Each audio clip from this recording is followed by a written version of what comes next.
আসসালামু আলাইকুম সম্মানিত প্রিয় দর্শক। গভীর রাতে ইমামের স্পর্শকাতর গোপন অঙ্গ কাটলেন নিজের স্ত্রী।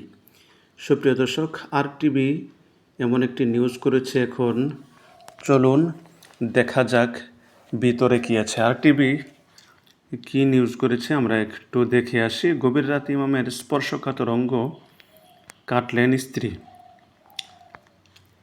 মঙ্গলবার 21শে জুলাই 2026 ফরিদপুরের মধুখালী উপজেলায় পারিবারিক কলহের জেরে ব্লেড দিয়ে স্বামীর গোপনাঙ্গ কেটে দেওয়ার অভিযোগ উঠেছে স্ত্রীর বিরুদ্ধে। মঙ্গলবার 21শে জুলাই ভোররাতে উপজেলার গাজনা ইউনিয়নের নওপাড়া গ্রামে ঘটনা ঘটে। আহত আবু দাউদ জামালপুর রেলওয়ে মসজিদের ইমাম বলে জানা গেছে। গুরুতর আহত অবস্থায় তাকে উদ্ধার করে মধুখালী উপজেলা স্বাস্থ্য কমপ্লেক্সে ভর্তি করা হয়েছে।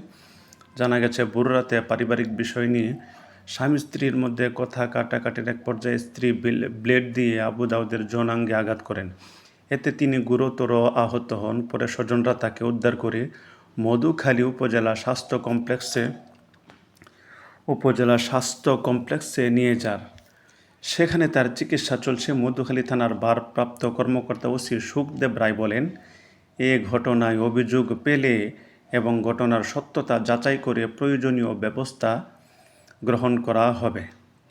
সুপ্রিয় দর্শক, দেখলেন আপনারা আরটিভি নিউজ থেকে নিউজটি আমরা পড়ে শোনাইলাম। ইমাম সাহেবের গোপন অঙ্গ কেটে দিয়েছেন নিজের স্ত্রী। কত স্পর্শকাতর একটি বিষয়।